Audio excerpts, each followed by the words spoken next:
Brain का एक part है एमिग्डाला करके, जो हमारे साथ सालों से है।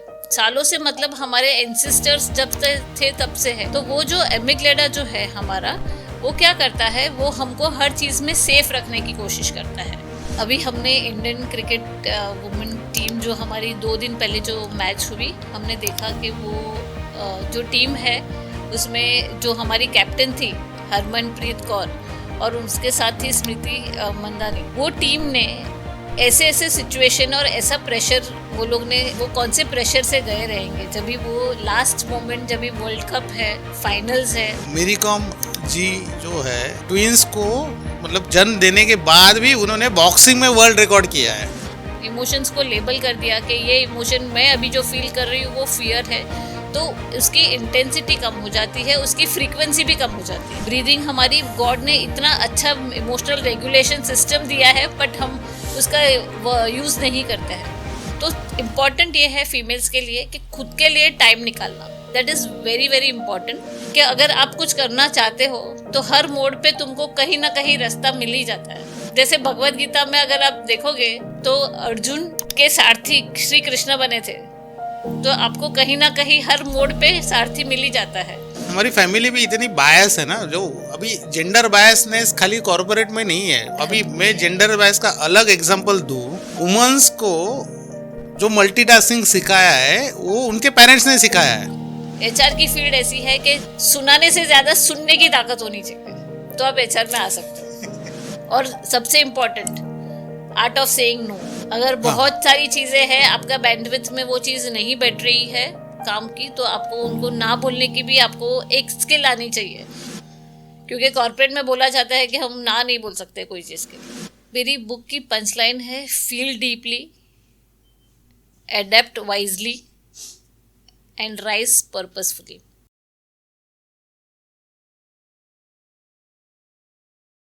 हेलो फ्रेंड्स, एक क्रॉस कंट्री सर्वे में ये सामने आया है कि आजकल जो भी एम्प्लॉयज़ कंपनियों में या कॉर्पोरेट्स में काम कर रहे हैं वो काफ़ी इमोशनल बर्नआउट फील कर रहे हैं। तो ये इसी इशू या इसी के सॉल्यूशन के लिए हम लोग HR ABCD चैनल पे, जो हमारा मोटो है by the HR for the HR, तो हमारा नेक्स्ट पॉडकास्ट हम लोग जब भी करने की सोचा तो हम लोग के टीम से ऐसा एडवाइस आया कि एक लेडी जिन्होंने कुछ अचीवमेंट किया है वो हमारे डायस पे आए और हमारे व्यूवर्स है उनको गाइड करें। तो दोस्तों, आज हमारे साथ है डॉक्टर झरना पांड्या जी, जिनका HR फील्ड में PhD हुआ है, जिन्होंने आज अभी वो टेक्सटाइल इंडस्ट्री में लीडरशिप कर रहे हैं। 20 इयर्स जिनका एक्सपीरियंस है, पेट्रोकेमिकल्स में जिन्होंने काम किया है, फार्मा में जिन्होंने लीडरशिप किया है, एंड हाल ही में कुछ दिन पहले उनका फील्ड अडॉप्ट राइज करके बुक उन्होंने लिखा है, जहाँ पे इमोशनल इंटेलिजेंस के डायनामिक्स को हम लोग कैसे चेंज कर सके, जहाँ के इमोशनली बर्नआउट होने से अलावा हम लोग इमोशंस को अपना एक हथियार बन के या अपना पावर बना के हम लोग सब आगे जाए और उसका प्रॉस्पेरिटी में हम लोग उसका कन्वर्सेशन करें। ठीक है। और मैं अपने व्यूवर्स को ये मतलब ज़रूर एक मतलब रिक्वेस्ट करना चाहूँगा, ये पॉडकास्ट आखिर तक देखिए।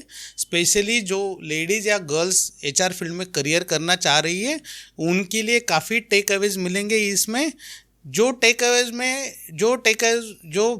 ईयर्स से मतलब एक्सपीरियंस है मार्केट में, इंडस्ट्री में 4-5 अलग अलग सेक्टर्स में जिन्होंने लीडरशिप किया है, जिन्होंने PhD किया है, जिन्होंने खुद का बुक भी लिखा है। अच्छा, उन्होंने बुक लिखा है तो कुछ उस पर मतलब सोचा भी होगा या कुछ मतलब रिसर्च भी किया होगा, और काफ़ी रिसर्च करके उन्होंने लिखा है। तो जो गर्ल्स है या जो लेडी HRs है उनको काफ़ी इस पॉडकास्ट में सीखने में मिलेगा। यस, जेंट्स को भी काफ़ी सीखने मिलेगा कि लेडीज़ के थॉट्स क्या है या लेडीज़ क्या सोच रही है इंडस्ट्री के बारे में। तो चलिए हम लोग इंट्रोड्यूस कर रहे हैं डॉक्टर झरना पांड्या जी। झरना जी नमस्ते, thank you very much for coming all the way to educate, to enlighten our HR community और हमारा जो मोटिव है HR ABCD चैनल का कि हम लोग 15 साल से, जैसे मैं 15 साल से 16 साल से प्रैक्टिस कर रहा हूँ, तो हम लोग इंडस्ट्री को रिटर्न क्या दे सके।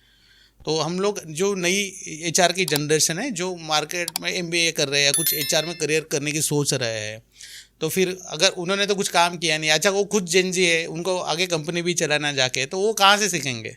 तो जो 20 ईयर्स 15 ईयर्स एक्सपीरियंस है उनसे ही सीख सकते हैं। तो purely HR ABCD by the HR for the HR। झरना जी प्लीज़ आप थोड़ा सा गाइड कीजिए और हम लोग को ब्लेस कीजिए। Thank you, Sudhir ji, for inviting me for today's podcast. And I would also thank HR ABCD. It's a very good initiative taken by HR ABCD, wherein you are asking the HR people to share their experience. And I really liked your tagline, HR for HR by HR. So thank you very much for inviting me here. Welcome welcome झरना जी। चलिए शुरू करते हैं हम लोग आज के पहले क्वेश्चन से। हम लोग ने इमोशंस के बारे में काफ़ी सुना है, लेकिन इमोशनल इंटेलिजेंस जैसा कुछ चीज़ होता है ये पहली बार मैंने आपके बुक पढ़ने के बाद मुझे समझा। एंड आप थोड़ा गाइड करेंगे तो अच्छा हो जाएगा। इमोशनल इंटेलिजेंस कॉर्पोरेट्स में कैसे यूज़ हो सकता है, या उसका मतलब क्या इफेक्ट यूज़ कर सकते हैं हम लोग। ठीक है, बहुत ही अच्छा क्वेश्चन पूछा है आपने।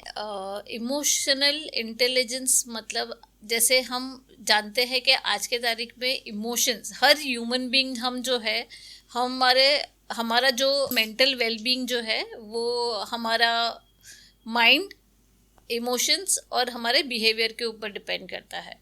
तो इमोशन इंटेलिजेंस का मीनिंग ये है कि इमोशंस जो हमारे अंदर होते हैं, यानी कोई भी चीज़ हम बाहर के सिचुएशन से देखते हैं तो हमारा माइंड वो चीज़ को इंटरप्रेट करता है।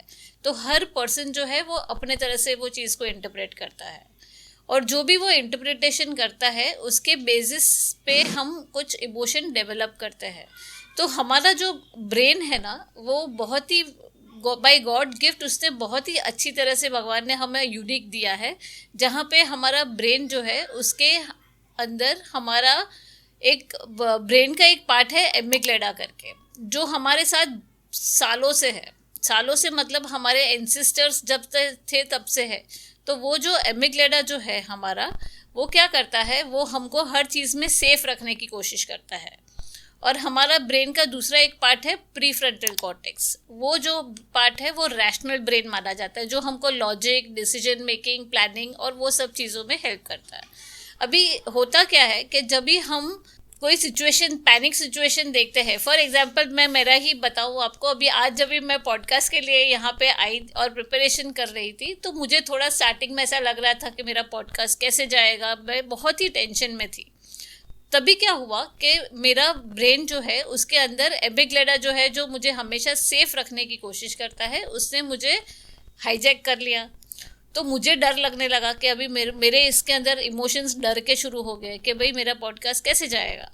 बट उसमें क्या हुआ कि मेरा जो हम जब भी ब्रीथ करते हैं तो हमारे इमोशंस जो है उसके अंदर एक वेगस नर्व करके रहता है हमारे ब्रेन में, जिससे हमारा ब्रेन जो है वो मैसेज देता है हमारे माइंड को कि आप शांत हो जाओ। और जैसे ही वो मैसेज जाता है, हमारा प्री फ्रंटल कॉर्टेक्स जो है वो ओपन हो जाता है और एमिग्लेडा शांत हो जाता है। और उसके वो जो पॉज का जो पीरियड रहता है जहाँ पे हमारा दिमाग शांत हो जाता है, that is what is called as emotional intelligence. तो इमोशनल इंटेलिजेंस का मतलब यह है कि हम अपने खुद के इमोशंस को समझे, सामने वाले के भी इमोशंस को समझे, और ये दोनों को कैसे मिलके हम उसमें से एक अच्छा सा सोल्यूशन निकाल सकें। अच्छा हुआ जानना जी, आज हम लोग ने इमोशनल इंटेलिजेंस के बारे में आपसे सीखा है। और मैं जो मतलब पहले से अगर आपका जो से है, मैं अगर कम शब्दों में ऑडियंस को समझाना चाहूँ तो आपके जो इमोशंस है या सामने वाले को जो कहना है, तो पहले आप समझिए उसको, तो उसको रिप्लाई करने से अच्छा उसको आप रिस्पॉन्स कीजिए। रिप्लाई मतलब क्या है, आपने बिना सोचे कुछ बोल दिया उनको। Absolutely. और रिस्पॉन्स मतलब क्या, आपने पहले सोचा कि बाबा ये सामने वाला पर्सन मुझे क्या बोला है उन्होंने, या क्या इंस्ट्रक्शन दिया है, या फिर हम लोग का 2-5 साल का कुछ रिलेशन है तो उनका पोजीशन क्या है, मेरा पोजीशन क्या है, वो मुझसे क्या एक्सपेक्ट कर रहे हैं, वो आपने सोचा 30 सेकेंड्स 1 मिनट या जो भी कुछ आपका ये कर रहा है, और उसके बाद आपने उसको रिस्पॉन्स दिया। काफ़ी अच्छी बात कही। वही इसको आगे मैं कंटिन्यू करना चाहूँगा। झरना जी, हम लोग को अभी ये जो इमोशनल इंटेलिजेंट कॉरपोरेट में काफ़ी मतलब एआई आने के बाद या कुछ काफ़ी टूल्स आए हैं मार्केट में, तो ये अच्छा, मैं हमेशा पढ़ता हूँ ना रिज्यूमे में, हम लोग बोलते हैं ना सॉफ्ट स्किल चाहिए, हार्ड स्किल चाहिए, ये चाहिए वो चाहिए, तो इमोशनल इंटेलिजेंस जो ये कॉन्टेक्स्ट है, ये सॉफ्ट स्किल में जा रहा है या हार्ड स्किल में जा रहा है, या it is true leadership competency? भी मुझे एक बहुत ही अच्छा एग्जाम्पल मैं आपको यहाँ पे देना चाहूँगी। जैसे कि अभी हमने इंडियन क्रिकेट वुमेन टीम जो हमारी 2 दिन पहले जो मैच हुई, हमने देखा कि वो जो टीम है उसमें जो हमारी कैप्टन थी हरमनप्रीत कौर और उसके साथ ही स्मृति मंदानी, वो टीम ने ऐसे ऐसे सिचुएशन और ऐसा प्रेशर वो लोग ने वो कौन से प्रेशर से गए रहेंगे, जब भी वो लास्ट मोमेंट, जब भी वर्ल्ड कप है, फाइनल्स है, और तभी वो माहौल में अपने आप को और अपने टीम को मोटिवेट रखना, वो जो स्किल सेट था उनका, जहाँ पे उन्होंने अपने टीम को साथ में रख के टीम को मोटिवेट किया, अपने इमोशंस को मैनेज किया, वही टाइम पे अपने टीम को मोटिवेट करते हुए वो लोग जब भी सक्सेस के तरफ फाइनल, जब भी उन्होंने विक्ट्री देखी और जब भी वो वर्ल्ड कप हाथ में लिया रहेगा उन्होंने, तभी उनका फीलिंग जो रहेगा, वो जो पूरा प्रोसेस है, it is basically a soft skill तो नहीं बोल सकते हैं, but it is a important leadership competency. कि ये जो चीज़ है वो अगर कोई भी लीडर में रहा, जिनके पास ये जो स्किल सेट अगर है, तो कोई भी बहुत ही अच्छी तरह से अपने टीम को और अपने लोगों को मैनेज कर सकता है। तो it is a leadership competency, that is what I am trying to say. जरा जी, मुझे अभी भी समझ में आ रहा है एक्चुअली ये लीडरशिप कॉम्पिटेंसी है। जैसे आपने अभी एग्जांपल दिया Indian cricket women cricket team का, तो जैसे मेरी कॉम है, तो जो मेरी कॉम जी जो है, तो उन्होंने, आप अगर उनका मतलब बायोग्राफी पढ़ोगे तो ट्विंस होने के बाद, ट्विंस को मतलब जन्म देने के बाद भी उन्होंने बॉक्सिंग में वर्ल्ड रिकॉर्ड किया है। तो ये ट्विंस को संभालते संभालते बॉक्सिंग का प्रैक्टिस किया है। तो ये emotional, yes, actually it's a true leadership competency.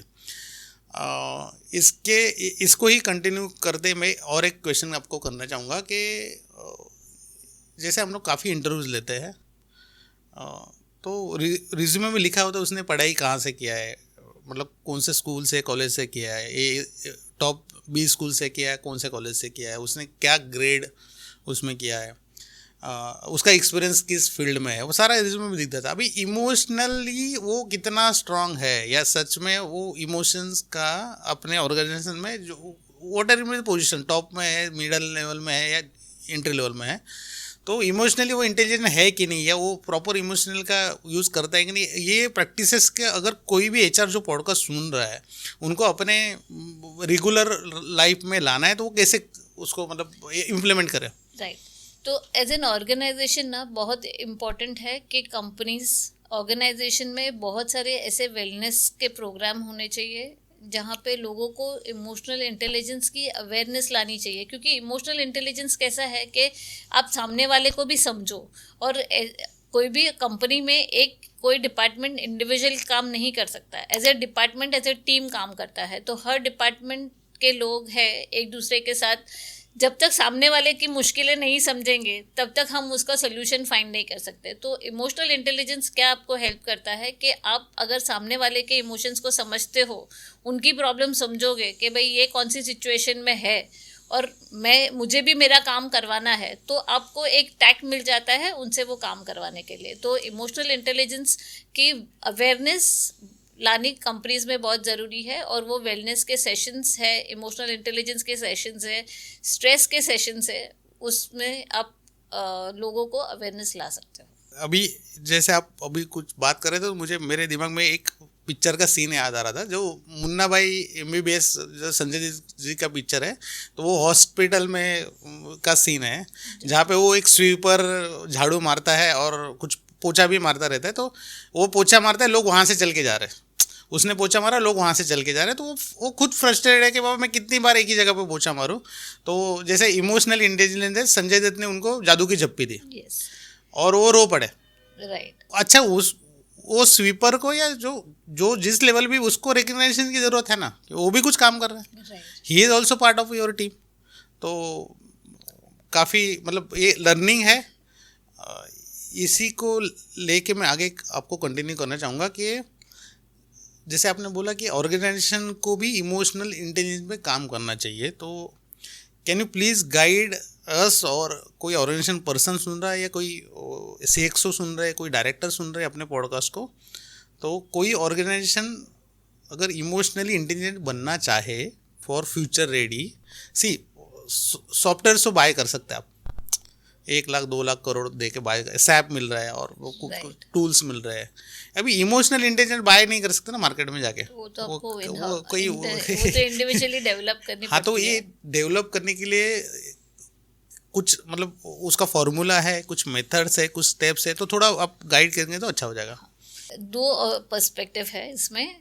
Emotional intelligent पहले तो इंडिविजुअल्स को होना पड़ता है, क्योंकि इमोशंस जो है वो इंडिविजुअल बेस्ड होते हैं, और एज एन ऑर्गेनाइजेशन हर इंडिविजुअल जितने भी इंडिविजुअल्स हैं वो ऑर्गेनाइजेशन बनती है।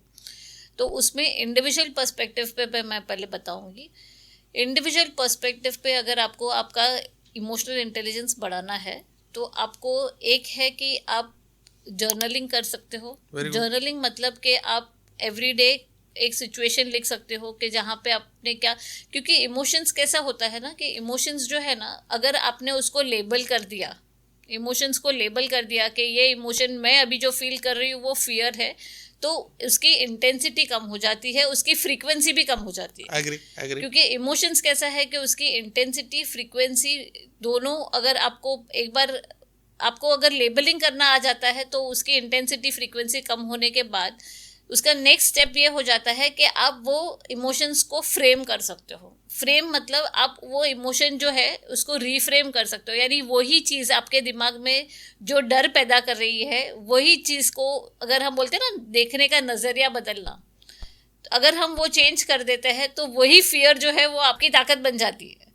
तो उसी तरह से आपको इंडिविजुअल पे पहले खुद को काम करना है। दूसरा जो है हम मेडिटेशन बोलते हैं। जैसे मैंने स्टार्टिंग में बताया कि हमारे यहाँ हमारे दिमाग में एक वेगस, ब्रेन में, माइंड में एक वेगस नर्व है।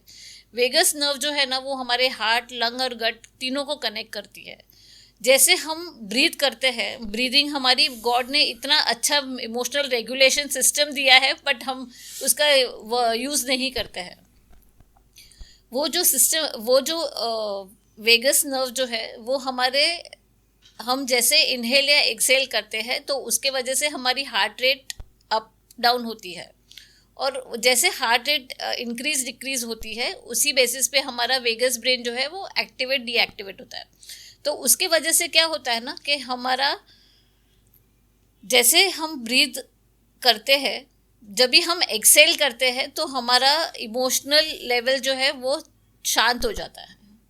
इसके लिए वो रेगुलेशन के लिए बहुत हेल्पफुल है। तो जो है breathing exercise is important for people. तीसरा सपोर्ट, जब भी आपको ऐसा लगे कि आपको कुछ तकलीफ हो रही है, इमोशनली आप थोड़ा वीक फील कर रहे हो, तो आप जिससे ट्रस्ट कर सकते हो उसके साथ अगर आप जाके बात करते हो तो आपका, हमारे बॉडी के अंदर एक हार्मोन जनरेट होता है। We are a social animal, जैसे हम ह्यूमंस आर सोशल एनिमल। तो ऑक्सीटॉक्सिन करके एक हार्मोन जनरेट होता है, और ये ऑक्सीटॉक्सिन जो हार्मोन है हमारे अंदर, वो एक सोशल बॉन्डिंग हार्मोन माना जाता है। तो उससे हमारे बॉडी में बहुत सारा स्ट्रेस लेवल कम हो सकता है और हमारे इमोशंस मैनेज हो सकते हैं। तो इस तरह से हम एटलीस्ट ये 3 चीज़ें जो डेली बेसिस पे है वो कर सकते हैं। और उसके अलावा मैंने बहुत सारे अलग अलग टेक्निक्स जो है मेरे बुक में डाले हैं, फील अडेप्ट राइज में, जिसके अंदर लोग बहुत सारी डिफरेंट न्यूरो लिंग्विस्टिक टेक्निक्स मैंने डाली है उसके अंदर, जो लोग वो पढ़ेंगे तो उसमें लोगों को वो ज़्यादा हेल्प कर सकते हैं। इस आपका जो इससे है ना, उससे काफ़ी लर्निंग मुझे मिला है कि हम लोग उसको कोई भी इमोशंस को रीलेबलिंग कर सकते हैं। अभी उसमें एक छोटा सा एग्जांपल दूंगा। लेट्स से मेरा एज अभी 40 है और तकरीबन लाइफ के 15 मतलब जब तक मैं 15 साल का था तब तक मुझे करेला अच्छा नहीं लगता था। और करेला जब भी फर्स्ट टाइम हम लोग खाते हैं तो उसका टेस्ट ऐसा आ जाता है, तो लाइफ टाइम हम लोग को याद रहता है करेला कड़वा होता है। ठीक है, लेकिन अभी अगर किसी ने अच्छा बना भी दिया तो फिर भी हम लोग करेला के सब्जी है करके वो खाएंगे नहीं, वो मुझे नहीं चाहिए, मुझे कुछ और दो। ठीक है, लेकिन करेले का सब्जी अच्छा भी बन सकता है, काफ़ी अच्छा बनता भी है, काफ़ी होटल्स में भी अच्छा बनता है। स्टफ करेला आप खाओ, आपको अच्छा लगेगा, तो आप उसको रीलेबलिंग रीब्रांडिंग भी कर सकते हो। और दूसरी चीज़ कि इमोशनल इंटेलिजेंस में काफ़ी छोटी छोटी चीज़ें जो है वो ऑर्गेनाइजेशन करना चाहिए। जैसे अभी मैं किसी होटल का नाम ले लूँगा, लेकिन मेरा जब भी बर्थडे होता है ना, तो सॉरी टू से मतलब मेरे घर वाले वाइफ तो वो तो बाय डिफ़ॉल्ट वो करते ही ना बर्थडे, तो मेरे घर वाले छोड़ के एक ही होटल है जिसका मुझे फ़ोन आता है कि सर आपका अभी आज बर्थडे है तो we offer you 10% discount on your meal, आपका बर्थडे हमारे पास सेलिब्रेट कीजिए। आइदर वे वो सेल ही कर रहे हैं, लेकिन मुझे इतना हैप्पी कर रहे हैं अंदर से कि कम से कम कोई सेल करे तो मुझे बर्थडे को विश कर रहा है, मुझे एनिवर्सरी को विश कर रहा है। yes. तो ये छोटी छोटी चीज़ों से ही वो होता है ना, बूंद बूंद से सागर बनता है। Absolutely. तो कोई भी अभी आपने तो कोविड में हम लोग ने वो थाली बजाने वाला कुछ एक्टिविटी किया था, सब लोग ने किया था। One of the richest person जो है, अभी मैं नाम नहीं लूँगा किसका, उन्होंने उनका भी मैंने न्यूज़ में देखा, वो भी विथ फैमिली उनके दो भी कुछ इतना बड़ा हाउस है, ऊपर जाके टेरेस पे जाके थाली बजा रहे हैं। अभी थाली बजाने से कोई वायरस भागने वाला नहीं, ये सबको समझ रहा है, इतने अनपढ़ तो कोई है नहीं। लेकिन वी आर ह्यूमन बीइंग, हम लोग को मोटिवेट भी होना है। अभी कोविड में मोटिवेशन कहाँ से लाएंगे? तो मोटिवेशन इज डिफरेंट पार्ट। तो अच्छा, उससे थाली बजाने के एक्टिविटी से कुछ नहीं हुआ क्या? कुछ नहीं हुआ ऐसा तो नहीं है, कुछ तो हुआ है। क्या हुआ है कि कितनी भी परिस्थिति खराब हो, हम लोग कुछ ऐसी एक्टिविटी कर सकते हैं जो हम लोग को अंदर से एक जज्बा पैदा करे कि yes we can fight that situation. मैंने वहाँ से वो मैसेज लिया था। अब किसी ने उसको इंटरप्रिटेशन कैसे किया है आई डोंट नो। तो झरना जी, यही इसी को ही एक कंटिन्यू करना चाहूँगा कि ये वुमेन्स जो कॉरपोरेट में या कई प्रोडक्शन कंपनी में कहीं पे भी काम कर रहे हैं, तो अभी वुमेन्स एक तो नारी शक्ति इतनी मतलब स्ट्रांग है, लेकिन फिर भी उनको घर का भी देखना है और कॉरपोरेट में काम भी करना है। तो वो फिर वो स्ट्रेस फील कर रहे हैं या बर्नआउट फील कर रहे हैं, एंजाइटी फील कर रहे हैं। तो जैसे मैंने आपको मतलब हमारे व्यूवर्स को पहले ही कहा था, ये पॉडकास्ट जो है स्पेशली लेडीज़ के लिए। तो आप थोड़ा सा ब्रीफली एक्सप्लेन कर सकते हैं कि जो कॉर्पोरेट में कहीं पे भी काम कर रहे हैं ऑफिस में, अगर वो थोड़ा सा बर्नआउट फील करते हैं, स्ट्रेस फील करते हैं, उसको कैसे वो अपनी ताकत कैसे बनाए, जो इमोशंस उसको उनको टेंशन दे रहे हैं उनको वो ताकत कैसे बनाए, अपना हथियार कैसे बनाए और आगे कैसे बढ़े। राइट। तो अभी इमोशनल इंटेलिजेंस के बारे में कि इमोशनल इंटेलिजेंस में ना 4 एरियाज हैं। जैसे कि एक हो गया सेल्फ अवेयरनेस, दूसरा है सेल्फ मैनेज, खुद को कैसे मैनेज करना। एक तो खुद के बारे में जानना, दूसरा खुद को कैसे मैनेज करना, तीसरा है सोशल मैनेजमेंट। सोशल मैनेजमेंट मतलब क्या कि सबके साथ में मिलके कैसे ये काम करूं।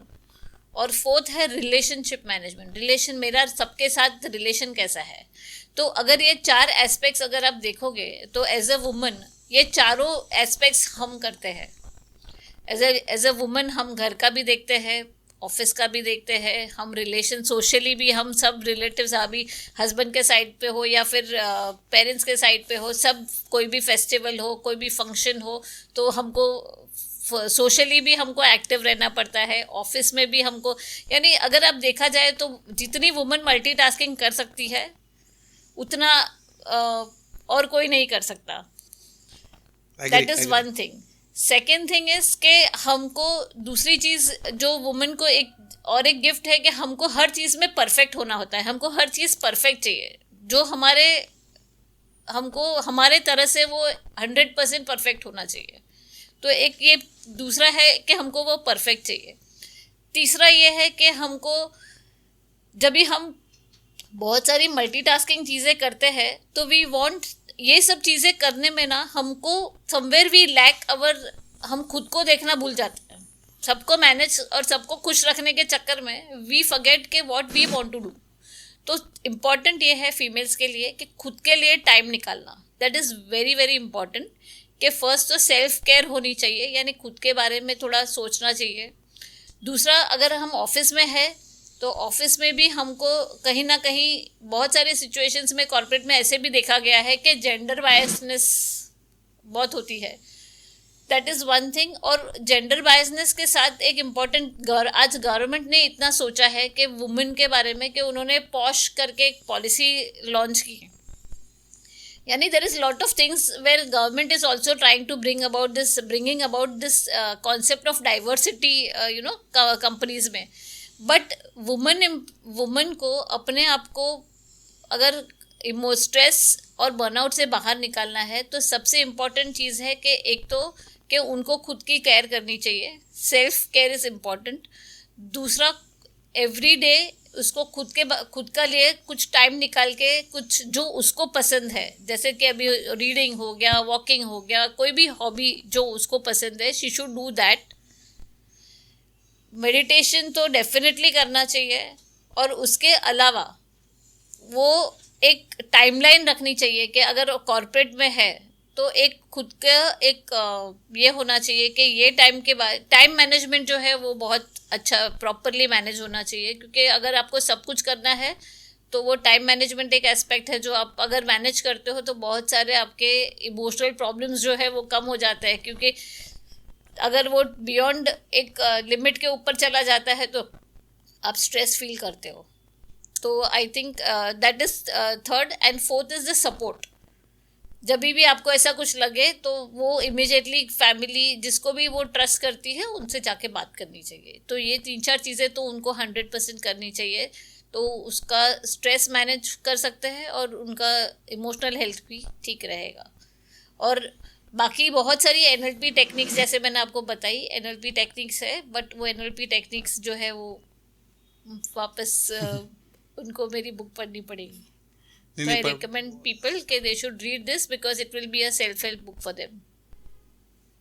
It will be a companion or a guide for them. जाना जी, काफ़ी अच्छी लर्निंग दी है आपने हमें. इसमें मैं जो गर्ल्स है, लेडीज़ है जो देख रहे हैं, तो जाना जी ने कहा ना कि मल्टीटास्किंग जो है गर्ल मतलब लेडीज़ ही अच्छी तरीके से कर सकते हैं. तो हर घर में मैंने देखा पहले एक ही चूल्हा होता था, मतलब पुराने ज़माने में. अभी 4-4 गैस का सिगड़ी आया, मतलब 4-4 बर्नर का आया है. तो ये यहाँ पे सब्जी बन रहा है, वहाँ पे रोटी बन रहा है, दूसरी जगह और कुछ बन रहा है, दूसरी जगह दूध उबल रहा है, कुछ वो देखना है, पानी का देखना है, फिर बेल डोर पे कोई आया वो भी देखना है. तो इतना मल्टीटास्किंग. अच्छा, दूसरा इन्वेंट्री मैनेजमेंट आई तो माँ से ही आया है. जिसका इतना बड़ा घर है, घर में अगर 4 मेंबर है, 4 मेंबर के अगर 5-5 6-6 ड्रेस है और कुछ मतलब यूटेंसिल्स है, तो सारे घर में कहाँ कुछ रखा है, इतना इन्वेंट्री मैनेजमेंट एक लेडीज़ ही कर सकती है. तो जैसे झाना जी ने कहा कि आपको खुद को भी टाइम देना है. और मैं रिकमेंड करूँगा, आपको अगर अच्छा लगता है तो पार्लर जाइए, नया ड्रेस खरीदिए खुद के लिए, नया हेयर स्टाइल कीजिए, हेयर कट कीजिए, या लेट से वॉकिंग कीजिए, एक्सरसाइज कीजिए, जुम्बा कीजिए घर के अंदर. जो भी आपको एज अ वुमन खुद को खुशी दे रहा है वो आप एक्टिविटी रोज़ करना चाहिए, ताकि आपका जो स्ट्रेस लेवल हो कम हो. क्योंकि नारी शक्ति की वजह से ही समाज चल रहा है, जो मैं फील कर रहा हूँ. और नारी शक्ति इसकी वजह से ही देश की जो उन्नति होती है, प्रगति होती है, वो उसमें नारी शक्ति का भी उतना ही ज़्यादा योगदान है. इसमें से और एक क्वेश्चन मेरे माइंड में आया था कि लेट्स से आप बोर्ड मीटिंग में बैठे हैं और हाँ, अभी एक सर्वे भी आया कि एचआर में 65% जो एचआरस है वो वुमेन्स है, मतलब फीमेल्स है। ओके, अच्छा, लेकिन टॉप मैनेजमेंट का जो सर्वे, तो मैं सर्वे नहीं बोलूँगा, लेकिन वहाँ पे लेट्स से 20% वुमन है। अभी आप बोर्ड मीटिंग में बैठे हो, 8 मेल्स है वहाँ पे, डोमिनेटिंग मेल्स हैं, और मैं भी मेल हूँ, और हम लोग के डीएनए में ही, मतलब भगवान ने डाला या ओवर द पीरियड आया, आई डोंट नो, ये कहीं ना कहीं वुमेन्स को डोमिनेट थोड़ा सा करते हैं हम लोग, कॉन्शियसली और अनकॉन्शियसली। अभी बोर्ड मीटिंग में 8 मेल्स है और 2 फीमेल्स है। अभी जो सामने बैठे उनका एक्सपीरियंस ज़्यादा है आपसे, उनका पोजीशन भी बड़ा है, और एज अ वुमन आपका कुछ माइंडसेट अलग है, आपका ब्रेन अलग है, और आपको कुछ इतना अच्छा सजेशन आया है, उसको आपको मैनेजमेंट के सामने रखना भी है।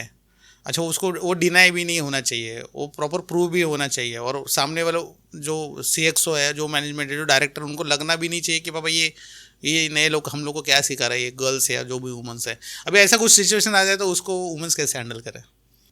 तो सुधीर जी, आपने जो अभी मुझे क्वेश्चन पूछा वो बहुत ही इंटरेस्टिंग क्वेश्चन है, और मैं इसमें मेरे खुद का एक्सपीरियंस बताना चाहूँगी। मेरे अर्ली करियर में ऐसा एक इंसिडेंट हुआ था जहाँ पे पहले मैं मेरे बारे में बताती हूँ, फिर मैं वो बोर्ड रूम का आंसर देती हूँ। मेरे अर्ली करियर में जब स्टार्टिंग में मेरे एक बहुत ही सीनियर ये थे, कलीग थे, उन्होंने मैंने सजेशन दिया था, एक पॉलिसी के बारे में नया कुछ एक आइडिया प्रपोज किया था। तो उन्होंने मीटिंग में मेरा पॉइंट जो है वो ये कर दिया, डिस्कार्ड कर दिया, सेइंग कि ये इतना कुछ पॉसिबल नहीं, ये नहीं हो सकता करके। तो आई वाज लाइक चलो ठीक है, अभी इतने सीनियर है, उनका एक्सपीरियंस मेरे से तो बहुत ही बड़ा था। मैं तो जब भी जस्ट अपना करियर शुरू किया था, 1-2 साल का एक्सपीरियंस था, उनका एक्सपीरियंस रहा होगा 25 साल के ऊपर का। तो उन्होंने जब भी मुझे मेरा ये प्रपोज़ल रिजेक्ट कर दिया कि नहीं, ये नहीं चल सकता, तो मैंने तभी तो वो बहुत ही ग्रेसफुली एक्सेप्ट कर लिया कि चलो लेट्स एक्सेप्ट इट करके। बाद में मैंने उनसे जाके पर्सनली बात किया, एक कन्वर्सेशन किया। मैंने उनको 1-to-1 जाके बोला, सर कि ये जो पॉइंट मैंने आपको किया है उसके ऊपर मैंने बहुत सारा रिसर्च किया है, होमवर्क करके मैं आई हूँ, और मैंने बहुत सारे इनपुट्स जो है अपने टीम से, अपने लोगों से लिए हैं। तो मुझे ऐसा लगता है कि आप एक बार इसके ऊपर वापस से गौर कीजिए, और आप ये सोच के मुझे बताइए कि ये क्यों नहीं हो सकता। क्योंकि मैंने जब भी लोगों से इनपुट्स लिए हैं और उसका प्रपोजल जो मुझे लग रहा है, तो we can definitely work together and try to find a better solution for this. और अब मानोगे नहीं कि जब भी मैंने उनसे 1-to-1 जाके बात किया और उनको मैंने कन्विंस किया, तभी उनको फिर हमने वो पॉलिसी रोल आउट किया था। तो ये एक ऐसी सिचुएशन है ना जहाँ पे आप कैसे अपना पॉइंट रखते हो। क्योंकि मैंने ये सिचुएशन में क्या किया, मैंने उनका मान रखा। जब भी उन्होंने सबके सामने बोल दिया कि नहीं हो सकता, तो मैंने उधर उनको पर्सनली कन्फ्रंट नहीं किया, मैंने अलग से जाके उनसे बात किया। यानी उनको, उनका जो रिस्पेक्ट था, उनका जो एक्सपीरियंस का जो रिस्पेक्ट था, वो उनको लगा कि उन्होंने, प्लस मैंने उनसे जाके बहुत कामली बात किया, तो उनको वैसा फीलिंग आया तभी कि नहीं हम ये कुछ और जब भी मैंने उनको फैक्ट्स बताया कि भाई मैंने इसके ऊपर रिसर्च किया हुआ है, मैंने अपने जो दूसरे कलीग्स हैं, जो लोगों को लगता है कि ये हम कर सकते हैं, तो फिर उसका जब भी मैंने वो सब इनपुट्स उनको दिए, तभी उनको रियलाइज़ हुआ कि ये कर सकते हैं करके, और हमने वो पॉलिसी फिर रोल आउट किया। तो वैसे ही मैंने ये जो चीज़ सीखी है वो मेरे अर्ली करियर में, मैं एक कंपनी में जहाँ पे काम कर रही थी, इंडोको रेमेडीज़ लिमिटेड करके कंपनी है, जहाँ पे मैं फार्मा कंपनी में थी। वहाँ पे हमारी डायरेक्टर थी Mrs Aditi Karya Panandekar. She was the only woman. जैसे आपने जो बोर्ड रूम का एग्जाम्पल दिया जहाँ पे, तो वो हमारे बोर्ड में she was the only lady, और बाकी के सब मेल ये रहते थे। But the way she use to put her points, forward, और जिस तरह से वो चैलेंजिंग सिचुएशन में भी लोगों को कन्विंस करती थी, वो चीज़ मैंने उनके पास से सीखी। जो इस तरह से उन्होंने वो पॉइंट्स उनके एसर्टिवली कामली जिस तरह से वो पॉइंट पुट अप करते थे कि लास्ट में जो बोर्ड उठती थी वहाँ से तो उनके पॉइंट्स के साथ उठती थी। So that kind of confidence and that kind of assertiveness आपके इसमें होना चाहिए। But at the same time आपको वो सिचुएशन हैंडल करने के लिए अब बहुत ही काम और ग्रेसफुल रहना पड़ता है। That is what I have learn from her. और उसके अलावा और एक एग्जाम्पल मैं बताना चाहूँगी, बोर्ड रूम का नहीं है बट मेरा पर्सनल एक्सपीरियंस रहा है जहाँ से मैंने सीखा है। मेरी पीएचडी की गाइड थी डॉक्टर अंजलि कालसे, वो भारतीय विद्यापीठ के डायरेक्टर है। उन्होंने मुझे काफ़ी इंस्पायर किया इमोशनल इंटेलिजेंस पे स्टडी करने के लिए। तो she is also one of the contributor in bringing about this knowledge for emotional intelligence, क्योंकि उन्होंने मुझे बहुत ही इंसिस्ट किया था कि मैं ये टॉपिक चूज़ करूँ मेरे पीएचडी रिसर्च के लिए।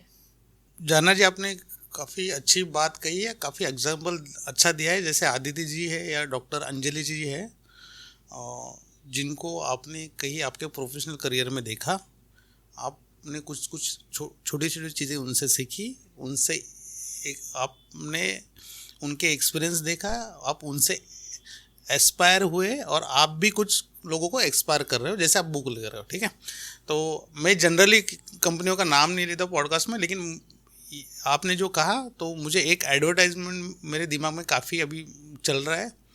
महिंद्रा कंपनी का ऐड है, जो उनकी थार गाड़ी जो डिज़ाइनिंग टीम है, जो डिज़ाइनिंग में है, वो एक lady, I forgot the name, तो उनका एक ऐड है, तू जो चले जलाए कितने दिए। जैसे आप घर से निकलते हो, जैसे कुछ एचआर्स अगर घर से निकलते हैं, अपने ड्रेसिंग करके निकलते हैं, हाथ में बैग लेके निकलते हैं, लेट से फॉर्मल पहन के निकलते हैं, तो वो लेडीज़ को देख के भी कितने लेडीज़ इंस्पायर हो रहे हैं। लेकिन वो जो चल रही है उसको नहीं पता कि कितने लेडीज़ को इंस्पायर कर रही है। तो जो महिंद्रा का ऐड है ना, तू जो चले जलाए कितने दिए, तो अंजलि मैडम है या आदिति मैडम है, तो आपको इनलाइटन किया है, या आप भी कितने लोग को आगे जाके इनलाइटन करोगे, कॉन्शियसली और unconsciously, you never know. And मेरा माइंड जो काम करता है ना, कि आपके बैंक में कितना पैसा है, या आपका क्रेडिट कार्ड में कितना सिबिल स्कोर आप आई डोंट नो है, या आपके पास कितना गोल्ड है। जैसे लेडीज़ को ज़्यादा गोल्ड और डायमंड की मतलब अट्रैक्शन होता है, लेकिन आप जो दिए जला रहे हो ना आपके पीछे, उसका काउंट अगर आप देखो तो that is your real asset, what I can say that. जाना जी, थोड़ा HR ABCD चैनल को थोड़ा ब्लेस और कर दीजिए। मेरा एक रिक्वेस्ट है कि आप 20 ईयर्स पहले, अच्छा पहले इसी क्या होता है ना, हमारे घर में क्या होता है, कोई डॉक्टर होता है तो घर वाले बोलते तू भी डॉक्टर बन, तू भी डॉक्टर बन, या पिताजी कुछ टीचर होते हैं तो घर वाले बोलते तू भी टीचर्स बन। ऐसा होता है ना, हर फैमिली में होता है। या लेट से गुजराती, जैन, मारवाड़ी में, नहीं तू जॉब मत कर, तू बिजनेस ही कर। अभी मैं किसी रिलीजन्स को मतलब यहाँ पे पॉइंट आउट करने की कोशिश नहीं कर रहा हूँ, लेकिन आप लेट से आप गुजराती हो, तो 20 ईयर्स बैक आपको किसी ने गाइड किया था कि नहीं बाबा झरना आप HR में जाओ और आगे जाके फील्ड अडॉप्टराइज बुक लिखो? नहीं, बट एक चीज़ मैं आपको डेफिनेटली बताना चाहूँगी कि व्हाटएवर मैंने जो भी किया है, मैंने मेरे बुक में भी मेंशन किया है कि मेरा सबसे बड़ा इंस्पिरेशन जो मैं आज यहाँ पे आपके सामने बैठी हूँ, उसमें बहुत सारे लोगों का ये है। उसमें सबसे पहले मेरे लेट ग्रैंडफादर है। आप जैसे बोले 20 साल पहले आपको किसने इंस्पायर किया था, तो मेरे लेट ग्रैंडफादर जो थे, उनका नाम था बटुकराय पंड्या। उन्होंने मुझे इंस्पायर किया था कि झरना लाइफ में कभी भी, वो हमेशा 2 चीज़ बोलते थे कि ऑलवेज के फेलियर्स जो होते हैं ना लाइफ में, वो तो हमेशा आएंगे, but failures are the stepping stone to success, जो मैंने मेरे बुक के भी डेडिकेशन में लिखा है। और हर चीज़ जो करनी है, ट्राई टिल यू सक्सीड। तो मेरे फर्स्ट इंस्पिरेशन जो आप बोल रहे हो पीछे कितने दिए जला रहे हो, तो उसके वो दिए जलाने के पहले जो लोग ने जितने जो पॉसिबिलिटी, जो पैशन जगाया है मेरे में, उसमें मेरे definitely first and the foremost inspiration मेरे ग्रैंडफादर है, उसके बाद मेरे पेरेंट्स है, मेरी पूरी फैमिली है। और इमोशनल इंटेलिजेंस में मैं और एक चीज़ बताना चाहूँगी कि मेरी मम्मी जो है, जिन्होंने मुझे इतना इंस्पायर किया कि मैंने यहाँ तक कि मैंने आज उनके इंस्पिरेशन के बेसिस पे, जब भी मैं पढ़ाई नहीं करती थी तभी वो मुझे पुश करती थी कि पढ़ पढ़ पढ़। तो she is one of the inspiration also, जिसने मुझे पुश करके ये एजुकेशन तक लाया है। ग्रैंडफादर ने इंस्पायर किया है, और मेरी फैमिली जो है बाय गॉड्स ग्रेस उन्होंने मुझे पूरी तरह से सपोर्ट किया है। तो आई एम रियली ब्लेस्ड कि मुझे बहुत सारे, और हर मोड पे, जब भी हम बोलते हैं ना कि एक चीज़ मैं बहुत स्ट्रांगली बिलीव करती हूँ कि अगर आप कुछ करना चाहते हो तो हर मोड पे तुमको कहीं ना कहीं रास्ता मिल ही जाता है। और वैसे ही मुझे जैसे भगवत गीता में अगर आप देखोगे तो अर्जुन के सारथी श्री कृष्ण बने थे, तो आपको कहीं ना कहीं हर मोड पे सारथी मिल ही जाता है। वैसे मेरा पीएचडी का ये थोड़ा सा इमोशनल इंटेलिजेंस से नहीं लगते हुए, मेरे पीएचडी का सफ़र में मेरे कलीग्स जो थे उन्होंने भी मुझे बहुत हेल्प किया है, और उन्होंने भी मुझे बहुत सपोर्ट किया है कि मैं बहुत सारी चीज़ें जो कर पाई हूँ वो उनके वजह से कर पाई हूँ। तो मेरे प्रोफेशनल कलीग्स ने भी मुझे बहुत हेल्प किया है, मेरे फ्रेंड्स ने भी बहुत मुझे हेल्प किया है। तो there are many people who have help me and supported me. तो ये जो इंस्पिरेशन आती है वो बहुत सारे लोगों का, it is a culmination of efforts, and it is not only my efforts because of which I am today. And above all, definitely my son who is my lifeline. So he has also inspired me a lot in this journey. क्योंकि PhD जो है वो मैंने मेरे career में बहुत late किया है।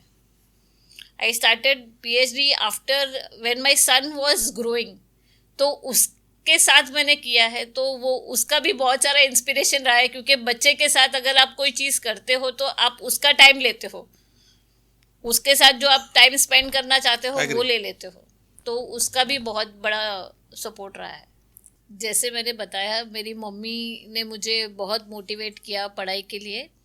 वैसे सबके लिए मेरे लिए मेरे हीरो मेरे पापा रहे हैं, जिन्होंने मुझे बहुत ही बचपन से हर चीज़ में मोटिवेशन दी है, और मुझे कभी भी ऐसा फील नहीं करवाया कि मैं एक लड़की हूँ।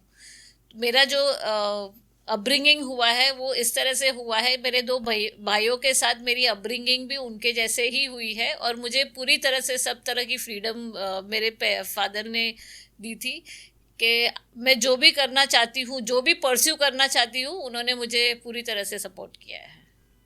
झरना जी, आपने जैसे सन की बात की अभी, तो मैं मेरे लाइफ के बारे में कुछ बात करना चाहूँ तो कोविड के पहले, अभी कोविड में सारा कुछ स्टक हुआ, कुछ मेड्स नहीं आ रहे, कुछ नहीं आ रही है। तो कोविड के पहले मुझे 1-2 डिश आती थी, उसमें से एक मैगी और दूसरा चाय। तो कोविड में मैंने सारा खाना बनाना सीखा। अभी हमारी फैमिली भी इतनी बायस है ना, जो अभी जेंडर बायसनेस खाली कॉर्पोरेट में नहीं है। अभी मैं जेंडर बायस का अलग एग्जांपल दूँ तो वुमेन्स को जो मल्टीटास्किंग सिखाया है वो उनके पेरेंट्स ने सिखाया है, या गर्ल्स को जो सिखाया है। ओके, ठीक है। तो गर्ल्स को क्या सिखाया जाता है, तू पढ़ाई भी कर, और कल तेरी शादी हो गई, मतलब आपकी शादी हो गई तो आपको घर का काम भी आना चाहिए। तो मतलब जैसे अभी ठीक है, अभी जो फैमिलीज बड़ी है, जिसके घर पे मतलब नौकर चाकर या जो भी कुछ है उनको तो नहीं होता, लेकिन जो मिडिल लेवल की फैमिली है तो उनको सीखा, नहीं पापा तू खाना बनाने भी सीख, झाड़ू पोछा भी सीख, या बाकी सब सीख। वो मल्टीटास्किंग घर वाले ही सिखाते हैं। और आपने बोला मेरा सन है, हम लोग को कोई नहीं सिखा रहा है, बच्चों को, मतलब जो बॉयज़ है उनको तू पढ़ाई कर या तू खेल कूद, लेकिन झाड़ू मारना तो किसी ने सिखाया नहीं। या खाने के बाद बर्तन उठा के रखना है या उसको वॉश भी करना है, फिर कपबोर्ड अच्छा रखना है अपना, वो हम लोगों को किसी ने सिखाया नहीं। तो जेंडर अवेयरनेस हर तरफ है। तो उसी को लेके मेरा आगे क्वेश्चन है कि कॉरपोरेट में जेंडर अवेयरनेस काफ़ी होता है और ये कोई पर्पसली करता भी होगा, लेकिन अनकॉन्शियसली भी होता है।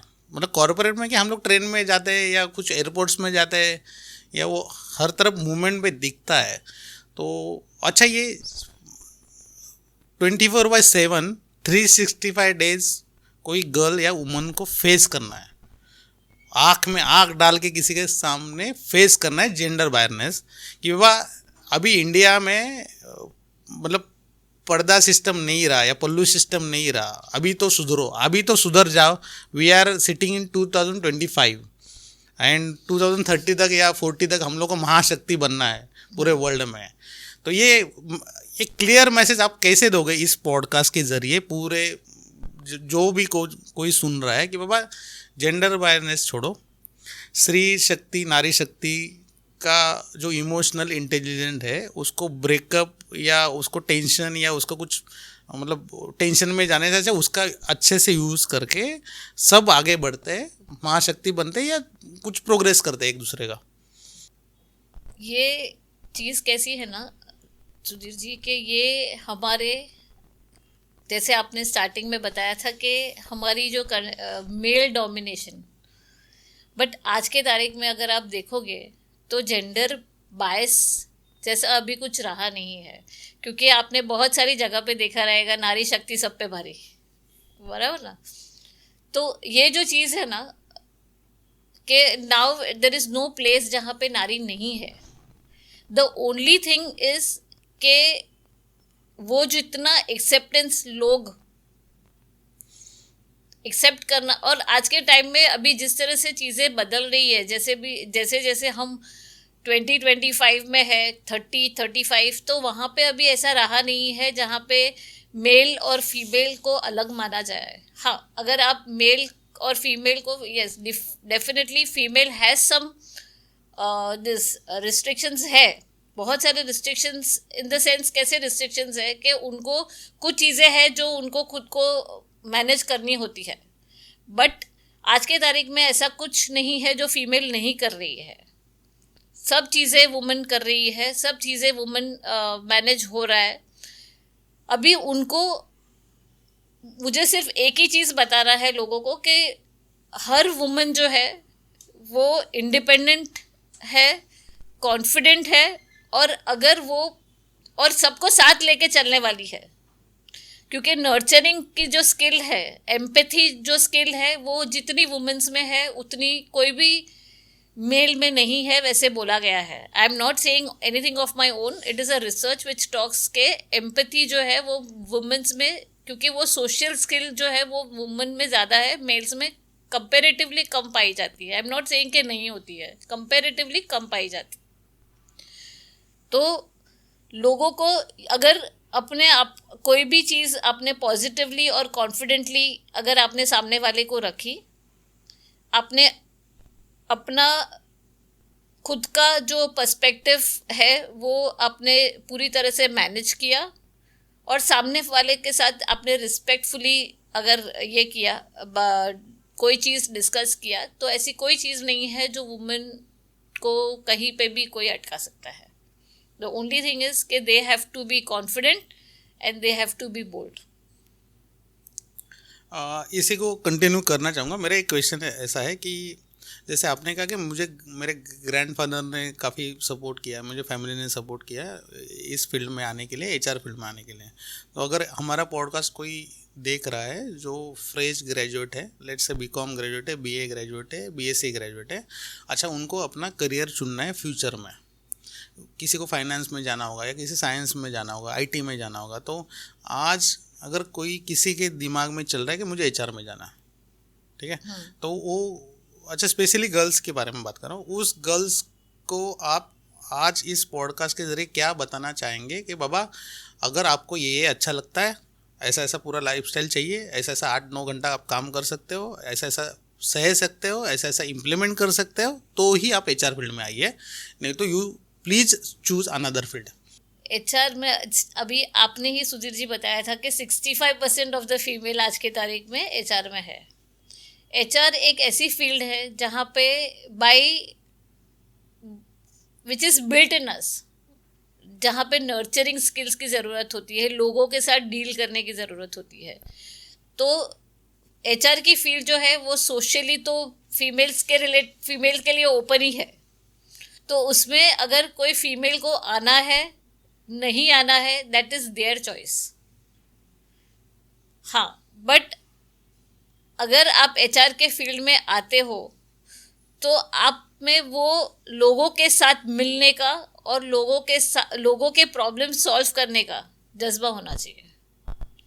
एचआर की फील्ड ऐसी है कि तुम्हारे में सुनाने से ज़्यादा सुनने की ताकत होनी चाहिए, तो आप एचआर में आ सकते हो। अच्छा, ये सुनने की ताकत लेडीज कहाँ से लाए? हमारे में तो वो ऑलरेडी होती ही है पहले, क्योंकि हम पहले बचपन में तो घर पे अगर रहते हैं तो आपने इंडियन कल्चर तो देखा ही है, जहाँ पे हम बच्चे पहले पेरेंट्स की सुनते हैं, फिर हस्बैंड की सुनते हैं, फिर हस्बैंड के पेरेंट्स की सुनते हैं, भाइयों की सुनते हैं, हस्बैंड की सुनते हैं, फिर बच्चों की सुनते हैं। यानी हमारी लाइफ तो हम तो पहले से सुनते ही आए हैं। अच्छा, ये इसको थोड़ा सा मैं कंटिन्यू करना चाहूँगा कि क्या होता है ना, जैसे अभी मैं लेट्स से 5th-6th स्टैंडर्ड में था, तो वो टाइम में हमारे दिमाग में ऐसा होता है कि टीचर जो डेंजर टीचर होते हैं ना हर स्कूल में, तो ये इतने डेंजर है, मैं इनसे कहा अच्छा वो मुझे देख रहे हैं, तो मैं ऐसा एकदम स्टडी बैठ जाता था कि टीचर मुझे देख रही है, ठीक है। तो एक फंक्शन में मराठी में होता है ना तिलगुल द्या संक्रांति का, तो मैं किसी के साथ उनके घर पे चला गया। अच्छा, उनके गेस्ट भी बैठे थे। बाद में मुझे अरे ये तो नॉर्मल ह्यूमन जैसा बिहेव कर रहे हैं सबसे, तो मैं इनसे क्यों डर रहा हूँ, वो मेरा डर वहाँ निकल गया। तो लेट से आजकल क्या हो ना, वर्क फ्रॉम होम कल्चर हो गया है। जैसे अभी झरना जी, आपने अभी सन का नाम लिया, मेरा सन मुझे काफ़ी इंस्पायर करता है, उससे भी सीख रहे हो। अभी डॉक्टर झरना जी कॉरपोरेट में 20 साल में किसी एम्प्लॉई या किस टीम मेंबर पे चिल्लाते भी होंगे, गुस्सा भी करते होंगे, ये तो ऐसा मत कर, ऐसा कि तो आपको बोला था, किसी ने रिज़ाइन डाला उसको समझाने भी आ गए, या किसका सामने से रिज़ाइन देना है, होता है ना ऐसे बहुत केसेस में, बराबर। अच्छा, आजकल क्या हो ना, वर्क फ्रॉम होम में कुछ काम करे या हाइब्रिड कल्चर शुरू हो गया। अभी लॉकडाउन से पहले मोस्ट ऑफ द सिनेरियो में आप ऑफिस में चिल्लाओ या कुछ करो, आप घर पे आके एकदम गुडी गुडी फील करो जैसे कुछ हुआ ही नहीं ऑफिस में, ठीक है। तो ये इमोशनल इंटेलिजेंस आप में आ गया कि बाहर आप चिल्लाते हो और घर में आके आप एकदम काम, मम्मी अच्छी है, ये है अच्छे है। लेकिन अभी जैसे कुछ एचआर्स का, जैसे आईटी में कुछ कर रहे हैं, उनका तो घर से ही चिल्लाना है। अच्छा, उनके बेटे बेटी अभी सुन रहे हैं, मतलब सारी फैमिली सुन रहे, अरे ये इतनी डेंजर है ऑफिस में, तो फिर घर से अभी इसको, ये इमोशनल इंटेलिजेंस को बैलेंस कैसे करे कोई एचआर? कैसा होता है कि पहली बात तो हर चीज़ चिल्ला के सोल्यूशन नहीं मिलता है ना। तो जैसे मैंने कहा कि हर चीज़ को सुनना पड़ता है, सुनने के बाद उसको थोड़ा समझना पड़ता है और फिर हम उसका सोल्यूशन दे सकते हैं। अभी यही इमोशनल इंटेलिजेंस का क्रक्स है कि आप सामने वाले को भी तो वो फीलिंग जानी चाहिए कि मेरा कोई सुन रहा है, राइट। एक बार अगर आप सुनते हो तो आपको समझ में आएगा कि सामने वाले का पर्सपेक्टिव क्या है, वो क्या बोलना चाहता है, वो बोलना चाहता है, आप उनसे बात करो और फिर दोनों आपस में मिलकर उसका सोल्यूशन निकालो। तो अभी इसमें क्या होता है ना कि वर्क फ्रॉम होम जब भी कल्चर होता है, तो अभी जैसे कोविड में हमने काम किया था वर्क फ्रॉम होम में, तो ऐसा कोई टाइम नहीं रहता था, बहुत लेट तक भी काम करना पड़ता था। ऐसी सिचुएशन में मैंने तो मेरे कलीग्स से ये भी सुना है, जो दूसरे अभी जो जिनके साथ मैं अभी काम कर रही हूँ, वो कलीग्स बताता था कि कोविड के टाइम पे उसको कोविड हुआ है बट फिर भी वो एक्सटेंडेड वर्किंग आवर्स पे काम कर रहे थे। वैसी भी सिचुएशन थी।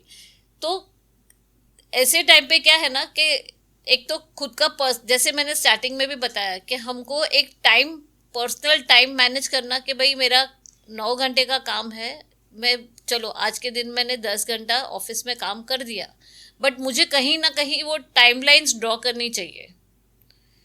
दूसरी बात, वो टाइमलाइन अगर मैंने ड्रॉ कर दिया तो मुझे वो सामने वाले को भी बताना चाहिए कि भाई मैं ये टाइम तक हूँ, उसके बाद अगर तुम मुझे पूछोगे तो उतने आवर्स में मैं नहीं रहूँगी, वापस मैं कल हूँ ऑफिस में।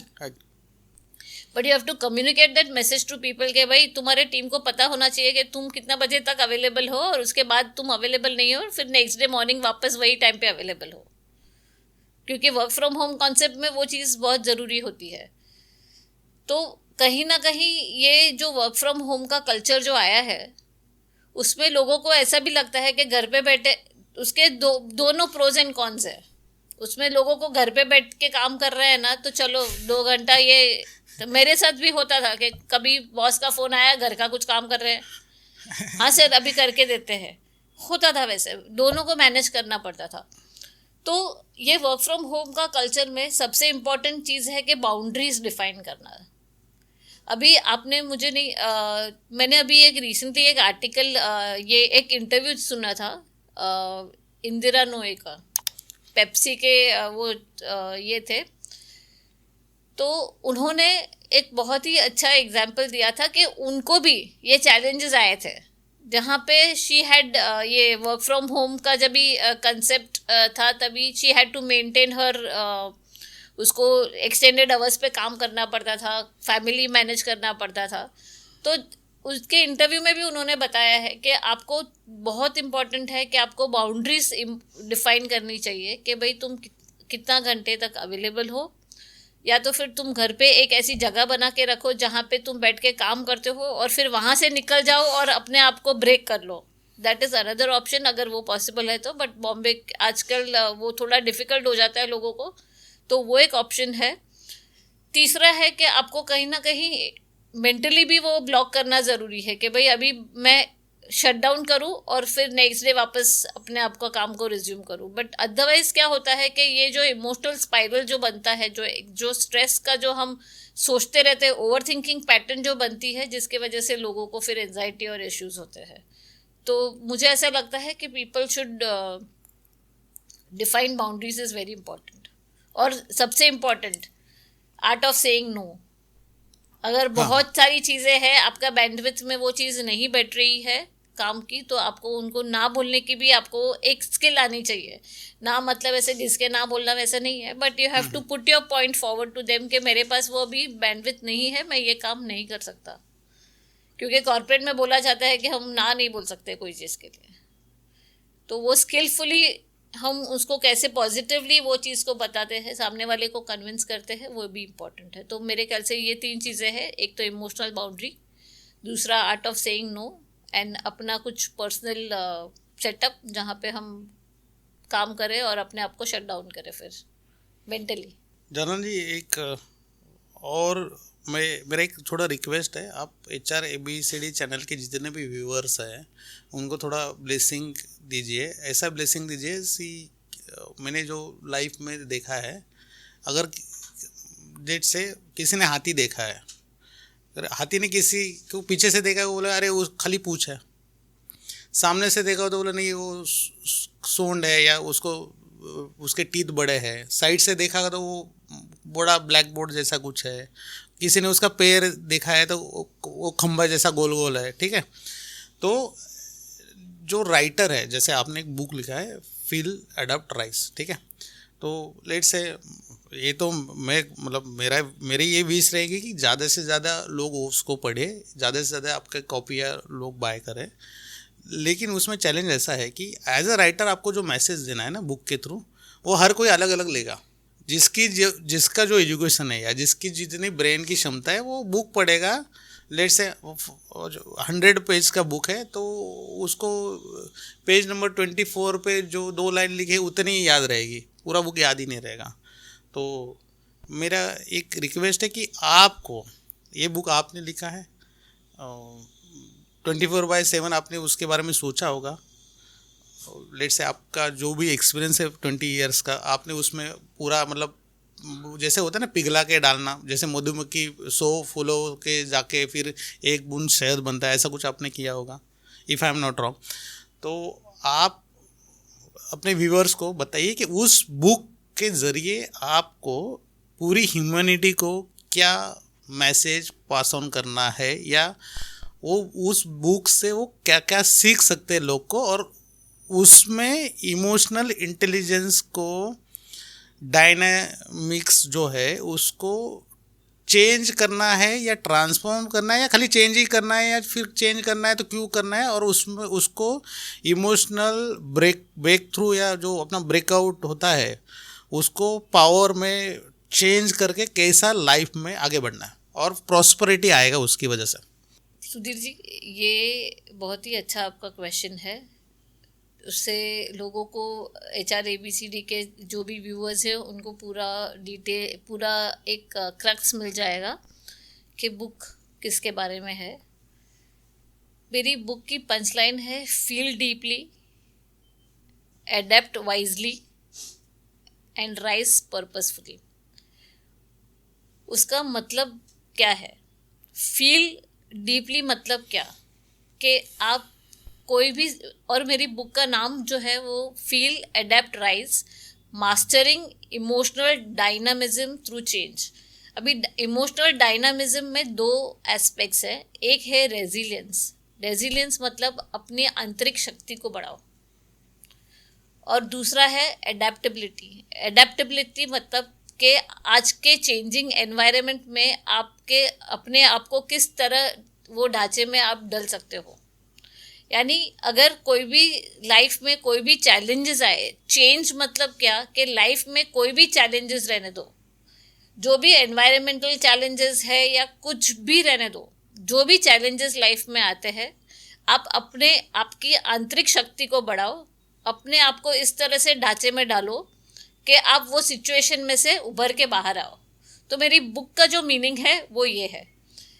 Now coming to your second point कि ये जो बुक है वो उसका पर्सपेक्टिव ये बताता है कि लोगों को जो चैलेंजेस आते हैं लाइफ में, उसमें से अगर आपको बाहर आना है तो मेरा विजन ये है कि हर पर्सन के पास ऐसा कुछ मैनुअल होना चाहिए, ऐसा कुछ कंपेनियन होना चाहिए जो उनको हेल्प कर सके, जो उनके लाइफ में क्लैरिटी, कॉन्फिडेंस, पीस, हैप्पीनेस ला सके। तो मेरा विजन है कि जितने भी लोग ये बुक पढ़े, जितने भी लोग ये बुक को पढ़ेंगे, उनको वो इतना मैं बोल सकती हूँ कि उनके लिए ये बुक उनका मैनुअल हो जाएगा, क्योंकि उसमें बहुत सारे अलग अलग तरीके हैं। जैसे कि कोई सिचुएशन ऐसी है जहाँ पे आपको ऐसा लगता है कि आप लोनलीनेस फील कर रहे हो, तो लोनलीनेस फील करते हो तो उसमें मैंने एक NLP टेक्निक दी है जिसके अंदर आप वो अगर वो प्रैक्टिस करते हो, NLP टेक्निक मतलब जो साइंटिफिक टूल है जिससे आप करने से आपको उसका फ़ायदा हो सकता है। तो बेसिकली इसमें हर ऐसे टिप्स है जो प्रैक्टिकली आप यूज़ कर सकते हो, और प्रैक्टिकली जब भी आप यूज़ करते हो तो उसका आप खुद ही उसके ट्रांसफॉर्मेशन या खुद भी उसका एक्सपीरियंस करोगे। तो बेसिकली दिस बुक जो है, ये बुक जो है, it is like a manual for people who are facing emotional challenges और अपने आप को उसमें से कैसे बाहर निकाल सकते हैं। मैं दर्शकों को बोलना चाहूँगा कि NLP टेक्निक जो है ना, न्यूरो लिंग्विस्टिक प्रोग्रामिंग, उसका एक छोटा सा एग्जांपल जानना जी सामने बैठे तो देना चाहूँगा। इससे क्या होता है ना, हम लोग बस होता है ना स्टेट ट्रांसपोर्ट के, उससे घूमते थे पहले। तो स्कूल में या जो छोटे एज जब होता है ना, तभी काफ़ी वोमिटिंग होता है बस में जाने के बाद। आई डोंट नो, एक मेंटेलिटी होता है कि बस में बैठा मतलब वोमिटिंग करना, ठीक है। अभी जैसे जैसे मैं बड़ा होते गया तो बाय प्रोफेशन मेरा ट्रैवलिंग काफ़ी ज़्यादा है। तो अभी 2 दिन 3 दिन में कंटिन्यू ट्रैवल कर सकता हूँ, 8-8 10-10 घंटा ट्रैवल कर सकता हूँ। बस से भी कर सकता हूँ, ट्रेन से भी कर सकता हूँ, प्लेन से भी कर सकता हूँ, कार से भी कर सकता हूँ। तो अभी मुझे कोई वोमिटिंग नहीं हो रहा, क्यों? मेरा ब्रेन के प्रोग्रामिंग में वो चेंज कर दिया मैंने। ये अब अभी फैमिली को आगे लेके जाना है या किसको कुछ मतलब करना है तो ट्रैवलिंग इज मस्ट। मुंबई में रहना है तो ट्रैवलिंग करना ही पड़ेगा आपको। तो फिर रोज़ तो वोमिटिंग नहीं कर सकते ना जाके कहीं, तो फिर आप आपकी अंदर की शक्ति को बढ़ा सकते हो और आपका प्रोग्रामिंग चेंज कर सकते हो, आपका लेबलिंग चेंज कर सकते हो। करेला भी अच्छा लग सकता है अगर आपने तय किया तो। जानना जी, थैंक यू वेरी मच, आपने इतना कीमती समय HRABCD चैनल को दिया। वी आर ट्रूली ब्लेस आप यहाँ तक आए और हमारे दर्शकों को गाइड किया। और मैं सबसे अपील करना चाहूँगा कि आप मैडम का बुक पढ़िए, और आपके लाइफ में सच में कुछ इमोशनल चैलेंजेस है तो उसको इमोशनल पावर में कन्वर्ट कीजिए और अपने लाइफ में प्रॉस्पेरिटी लाइए। ठीक है, थैंक यू जानना जी, thank you very much. Thank you very much.